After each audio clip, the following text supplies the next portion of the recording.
Suman TV ಕನ್ನಡದಲ್ಲಿ ಜಾಹೀರಾತು ನೀಡಲು ಸಂಪರ್ಕಿಸಿ 9636376663. ಓಕೆ ಮೇಡಮ್, ಈಗ ನಾವೊಂದು ಸ್ವಲ್ಪ ನೀವು ಶಾಸಕರಾಗಿ ಸಹ ಕೆಲಸ ಮಾಡಿದ್ರಿ, ನಂತರ ಮುಂದಿನ ಹೆಜ್ಜೆಗಳೇನು, ಯೋಜನೆಗಳೇನು, ಯಾವ ಕ್ಷೇತ್ರದಿಂದ ಅಖಾಡಕ್ಕೆ ಇಳಿತೀರಿ, ಇದ್ರ ಬಗ್ಗೆ ಮಾತನಾಡೋದಕ್ಕಿಂತ ಮುಂಚೆ ಈಗ GBA ಬಂದಿದೆ, ಕಾರ್ಪೊರೇಷನ್ ಎಲೆಕ್ಷನ್ಸ್ ಎಲ್ಲ ಆಗಬೇಕು ಅಂತ ಇದೆ. ಇದ್ರ ಬಗ್ಗೆ ನಾವು ಒಂದು ಸ್ವಲ್ಪ ಮಾತನಾಡೋಣ. ಯಾಕಂತ ಹೇಳಿದ್ರೆ ತಾವು 2 ಬಾರಿ ಕಾರ್ಪೊರೇಟರ್ ಆಗಿದ್ದಂಥವರು, ಸಾಕಷ್ಟು ಒಂದು ಕೆಲಸ ಕಾರ್ಯಗಳನ್ನು KR ಕ್ಷೇತ್ರದಲ್ಲಿ ಮಾಡಿದ್ದೀರಿ. ಸೊ ಬಹಳಷ್ಟು ದಿನಗಳಿಂದ ಎಲೆಕ್ಷನ್ ಯಾವಾಗ ಅಂತ ಕಾಯ್ತಾ ಇದ್ದಾರೆ. ನಮ್ಮ ರಸ್ತೆಗಳು, ನಮ್ಮ ಬೆಂಗಳೂರೆಲ್ಲ ಹಾಳಾಗಿ ಹೋಗಿದೆ ಮೇಡಮ್.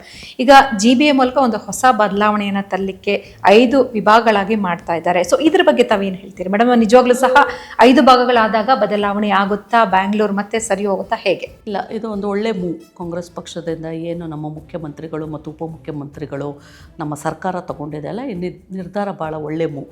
ಯಾಕೆಂದರೆ ಇವತ್ತು ಬೆಂಗಳೂರು ಬೃಹದಾಕಾರವಾಗಿ ಬೆಳೆದಿದೆ. ಸೊ ಹಾಗಾಗಿ ಆ ಬೆಳೆದಿರುವಂಥ ಬೆಂಗಳೂರಿಗೆ ಈ 5 ಭಾಗ ಮಾಡಿರೋದ್ರಿಂದ ಅಲ್ಲಲ್ಲಿ ಏನು ಅವಶ್ಯಕತೆ ಇದೆ. ಈಗ ಬೆಂಗಳೂರು 198 ವಾರ್ಡ್ ಇದ್ದಾಗ ನೋಡಿ, ಒಬ್ಬ ಮೇಯರ್ ಆದವರು, ಒಬ್ಬ ಕಮಿಷ್ನರು 198 ವಾರ್ಡಲ್ಲೂ ಏನು ಬೇಕು ಅಂತ ನೋಡೋವಂಥದ್ದು ಇದೆಯಲ್ಲ, ಅದು ಭಾಳ ಕಷ್ಟ ಆಗ್ತಾಯಿತ್ತು.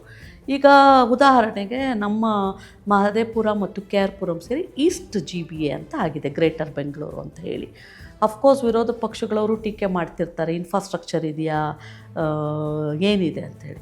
ಇರೋವಂಥ ಇನ್ಫ್ರಾಸ್ಟ್ರಕ್ಚರ್ ಜೊತೆಗೆ ಮುಂದೆ ಏನು ಬೇಕು ಅಂತ ಹೇಳಿ ಖಂಡಿತ ಸರ್ಕಾರ ಅದ್ರ ಬಗ್ಗೆ ಕೂಡ ಚಿಂತನೆ ಮಾಡ್ತಾರೆ. ಈಗಾಗಲೇ ಜಾಗಗಳನ್ನ ಗುರುತಿಸ್ತಾ ಇದ್ದಾರೆ, ಅದಕ್ಕೆ ಮತ್ತು ಅನುದಾನ ಕೂಡ ಅಲಾಟ್ ಮಾಡ್ತಾ ಇದ್ದಾರೆ. ಸೊ ಸಪ್ರೇಟ್ ಆದಾಗ ಇಲ್ಲಿರುವಂಥ ಸಮಸ್ಯೆನೇ ಬೇರೆ. ಈಗ ಬೆಂಗಳೂರು ಈಸ್ಟಲ್ಲಿ KR ಮಹದೇವಪುರದಲ್ಲಿರೋ ಸಮಸ್ಯೆನೇ ಬೇರೆ. ನೀವು ಆ ಕಡೆ ಉತ್ತರಹಳ್ಳಿ ಭಾಗಕ್ಕೆ ಹೋದರೆ ಅಲ್ಲಿನ ಸಮಸ್ಯೆನೇ ಬೇರೆ. ನೀವು ಜಯನಗರ್ಗೆ ಹೋದರೆ ಅಲ್ಲಿಂದ ನೆಸೆಸಿಟೀಸು, ಅಲ್ಲಿನ ಸಮಸ್ಯೆಗಳೇ ಬೇರೆ. ಸೊ ಹಾಗಾಗಿ ಇದು ಸಪ್ರೇಟ್ ಆಗಿರೋದ್ರಿಂದ ಖಂಡಿತ ಇದೊಂದು ಒಳ್ಳೆ ಮೂವ್ ಸರ್ಕಾರದಿಂದ.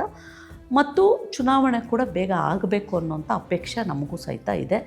ಈಗಾಗಲೇ ಜೂನ್ 30 ಮಾಡಬೇಕು ಅಂತ ಹೇಳಿ ಕೋರ್ಟ್ ಕೂಡ ಹೇಳಿರೋದ್ರಿಂದ ಖಂಡಿತ ಸರ್ಕಾರ ಅದ್ರ ಬಗ್ಗೆ ಪಾಸಿಟಿವ್ ಆಗಿದೆ, ಮಾಡ್ತಾರೆ ಅನ್ನೋಂಥ ವಿಶ್ವಾಸ ನನಗಿದೆ.